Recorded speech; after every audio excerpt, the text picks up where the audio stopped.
real estate is a very expensive. Very expensive. You still got to pay the broker fees. Yeah, you got desk MLS fees. You still got marketing pay, fees. Don't forget about NAR fees. Yeah, you got your national dues, your state dues, Yep, your regional dues, Yes. your desk fee, your marketing fee. Yes. It's just like fee after fee. So whether you sell or not, you're in debt first starting of the year. According to the NAR, the National Association of Realtors, 71.1% of realtors did not have a single sale in 2025. Another 14.9% only sold 1 to 4 houses all year. So basically, if you add that up, that's a total of basically 85% of realtors sold either 0 to 4 houses for an entire year. For most realtors, you're not going to succeed in that business. These two men just told you something that 1.3 million realtors already know.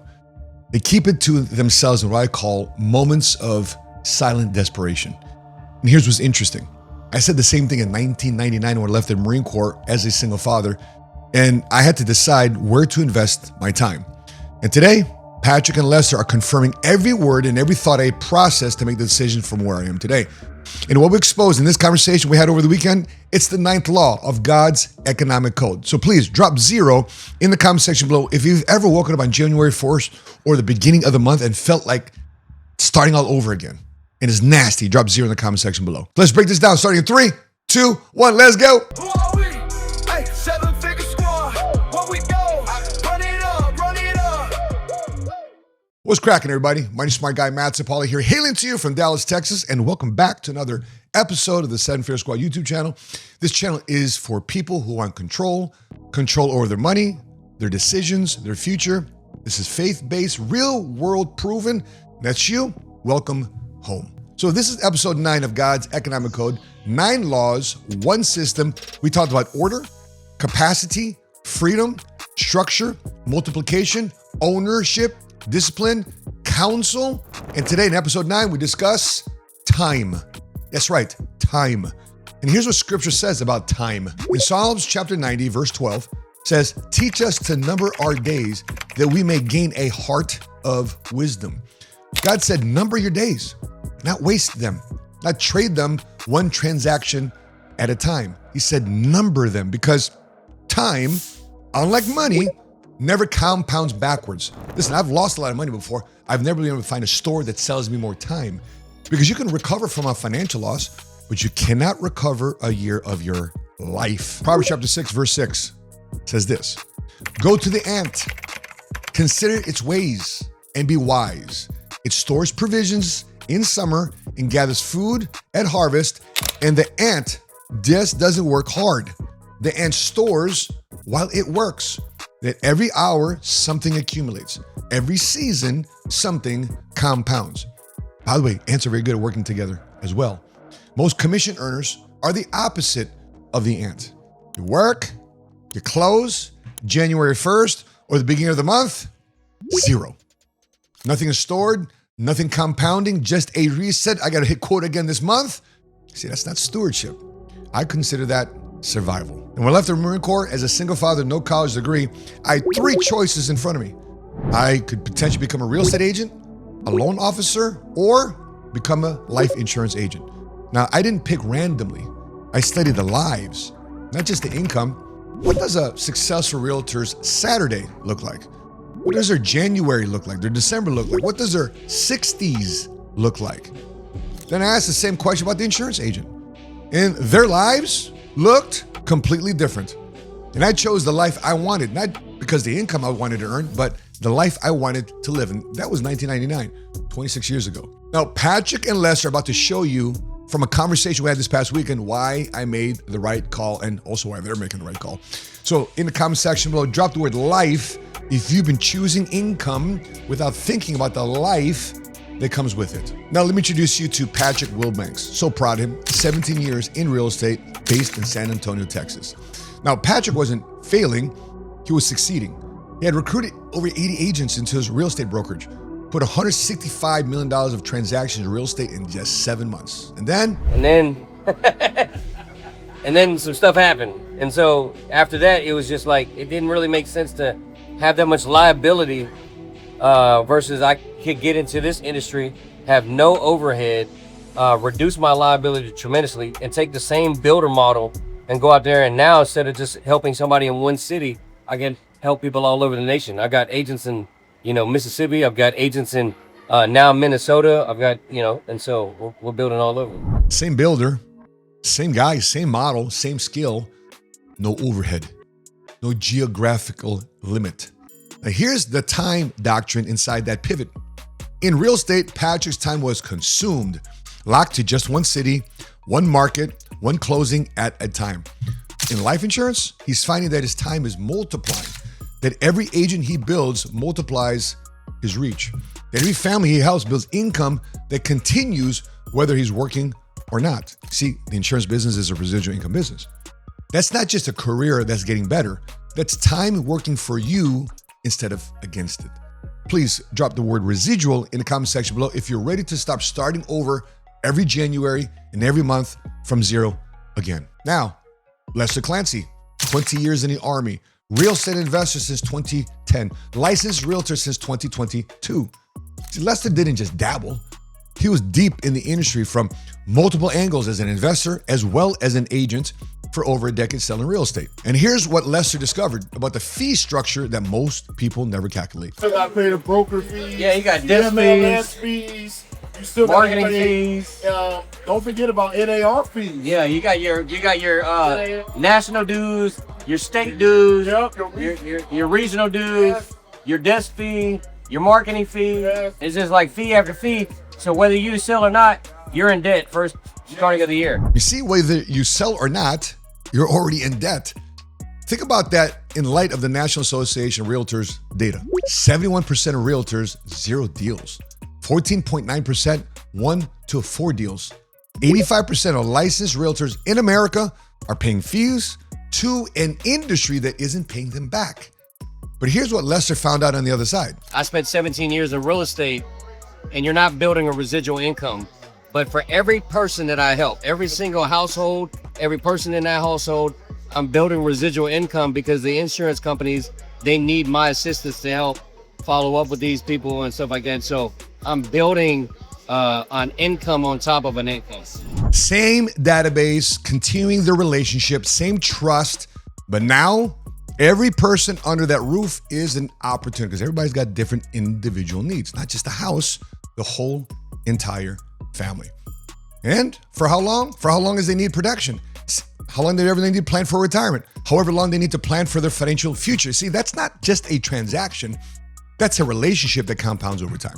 Now, let me give you the framework that explains why this matters to everybody watching, not just real estate agents.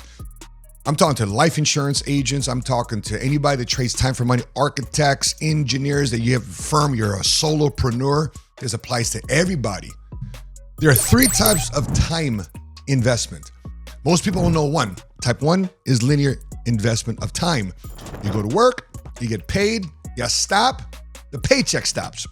Real estate transaction, individual insurance sale, W-2 job trading time for money, 1 unit of time, 1 unit of income. Linear is honest work, but linear also has a ceiling, and that ceiling is you. Type number 2 is residual, that your past work keeps paying you. The policy you wrote 2 years ago still renews this month. The client you served last year refers you someone this year. You did the work once and it's still working. I love this, guys. Started experiencing this type of income in the 2000s. Residual is when you finally stop starting over every January, over every month, that your past self is still paying you your present self. Here's a third type, which is I call my favorite type, which is compounding income. How you guys want compounding income? You build people though. You build people, you build systems and processes, and those people that you build become leaders and they run those systems. See, Patrick's agents in Mississippi are building while he sleeps. Lester's team in South Carolina is producing while he's at church. My agency is generating income while I'm making this video. When the sun hits the East Coast, goes to the Midwest, hits the South, goes to Mountain State, Pacific Coast, Alaska, Hawaii. I've got agents all over the United States. Puerto Rico, I've got agents all over the United States of America. That's called compounding income, because compounding is when you invest in people and people produce income that you personally didn't generate. That's just not passive residual income. That's called multiplied stewardship. Luke chapter 16, verse 10 says this: whoever can be trusted with very little can also be trusted with much. You see, Patrick was faithful in real estate for 17 years. God used every one of those years to build the builder who could handle what's next. Now, Patrick's time is starting to compound. So drop in the comments section below the word compound if you're ready to move from linear to something bigger. Let's go. Now, here's one action step before I let you go. I call it a time audit. So pull out your phone, open up your calendar. Just look at the last 90 days. For every hour you worked, ask yourself one question: is this hour still paying me today? If yes, that's residual compounding income. If that's no, that's linear. And ask, what percentage of my time is linear right now? Now, be honest, most people discover it's over 90%, some even 95%. See, that's not a hustle problem. This is a structure problem and a perception of how you see the world as it relates to money. And here's what I want you to do with that answer. Ask yourself the question I asked myself in 1999. Not, how do I close more deals? That's what a lot of salespeople will ask. But builders ask, what life does this career give me in 10 years? Now, if you don't like the answer, here's what you got to do. Hello, change. Not next year, not when the market improves, not when the timing is right, now. Because every year you stay in linear income with your time especially is a year you could have been building residual income. And every year in residual income is a year you can build in compounding income. Whoop! The cost of waiting isn't what you lose today. It's what you never build tomorrow. So let me connect the full arc one final time. First episode, order prepared the ground. Capacity built the carrier. Freedom set the direction. Structure built the foundation. Multiplication produced the increase, and ownership protected the asset. Discipline sustained it all. Counsel made sure you weren't alone. And our episode this week is time, because time is the one resource every single law requires. You cannot build order without time. You cannot build capacity without time. You cannot multiply your time, talent, and resources without time. And time is just not the ninth law. Time is a currency that every other law spends. In Psalm chapter 90, verse 12, teach us again to number our days that we may gain a heart of wisdom. My prayer for you is watching this, that you gain a heart of wisdom as it relates to your time. See, Patrick numbered his days. Lester numbered his days. They came to a come to Jesus moment when it came to their time. I started numbering mine in 1999. The question is, are you numbering yours? When are you beginning? By the way, put in the comment section below if today is when you're starting to number your days. You see, two men flew across the country on a Saturday. Not because they had to, because they finally decided to stop letting their time be consumed by a structure that wasn't built to compound. So I'm glad to have spent my weekend with them. A 20-year Army veteran, a 17-year real estate professional, and both of them on the same Saturday in the same room with my team right here in Dallas, Texas, made a different decision. Now, if you're a realtor, a loan officer, a mortgage broker, a contractor, anyone whose income resets every January with a hope for a pay raise, hey, drop keys in the comment section below, because one thing to close the deal, one thing to get the keys, but it's another thing to keep the keys and keep what you've built. If you got a question about that, link is in the description below with my book, Keep the Keys. And if you're watching this feeling trapped in a career with no ceiling, in a business that resets every year, or you find yourself in a situation where you know deep down inside your time, your family deserves better than just a transaction, drop in the comment section below the word movement. The link is in the description. No pressure, just information about how we can help you put time and compounding in your life. But remember, time is the only asset you'll never be able to recover. Every year you wait is a year of compounding you'll never get back. I will do today what others will not, to live a life tomorrow that others cannot. Let's go. Now, if this series is building something in you, subscribe to this channel, smash that like button, and drop your biggest takeaway in the comment section below. Me and my team read every single one. Who knows? You might be in a future episode one day. Now, in episode 10, we're going to talk about something called risk. Because here's what most people don't understand about risk. The most dangerous thing you can do with your money isn't taking too much of it. It's thinking you've avoided it when you haven't. You don't want to miss it. From Dallas, Texas, I'm a money smart guy. And until we meet again, continue to live smart, continue to love smart, and be money smart today. God bless you guys. See you next week.